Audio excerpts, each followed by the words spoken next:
বালু মহলার ইজারা নিয়ে কিছু সমস্যা হচ্ছে। তার এই এই মানের যারা আছেন তারা তো এই সবসময় আশা হয় না বা আমাদের যারা কতটুকু আমাদের জন্য এই যে এটা বেদনার জায়গা হয়েছে।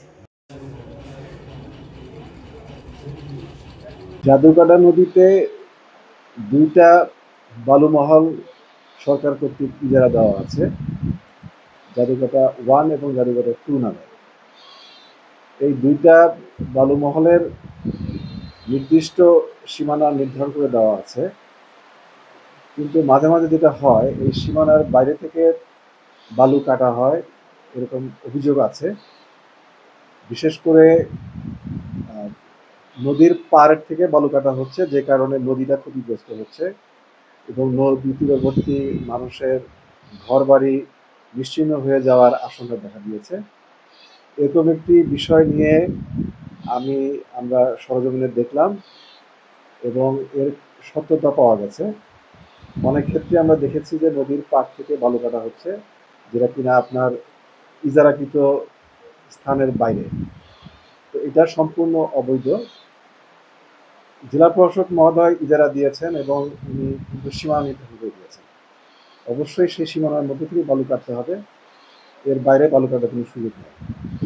তো আমরা পরিকল্পনা করছি যে ভবিষ্যতে জেলা প্রশাসনের তত্ত্বাবধানে জেলা পুলিশ, নৌ পুলিশ, আমরা সবাই একসঙ্গে টাস্ক ফোর্সের মাধ্যমে যারা এভাবে অবৈধ বালু উত্তোলন করছে তাদের বিরুদ্ধে কঠোর ব্যবস্থা নেব।